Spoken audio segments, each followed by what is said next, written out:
हमारे भाई खेसारी लाल यादव जी कल मिले हमको और हम दोनों ने थोड़ा मस्ती मजाक किया और बर्थडे सेलिब्रेट किया भैया का। तो खेसारी लाल यादव जी से हम काहे मिल लिए, हम उनके साथ डांस काहे कर लिए, हमारा कोई भगवान नहीं है। और अगर आपको लगता है कि खेसारी लाल यादव जी से या खेसारी लाल यादव से मिलना अच्छा नहीं है, तो मैं आपको बता दूं कि अगर आपको परेशानी हो रही है खेसारी लाल के साथ मेरे मिलने से, तो हम एक बार नहीं 1000 बार मिलेंगे।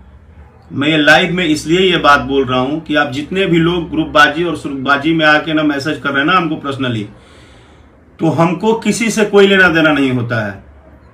अब हम किस कलाकार से मिलेंगे किस कलाकार से नहीं मिलेंगे ये बात कोई ग्रुप तय करेगा। तो ऐसे ग्रुप को अपनी ग्रुपबाजी मुबारक। अगर मैं किसी पार्टी में खेसारी लाल यादव से मिल ही लिया, अगर उनके साथ डांस कर ही दिया, थोड़ा मस्ती कर ही लिया, तो क्या गलत कर दिया, इसमें कौन सी ग्रुपबाजी।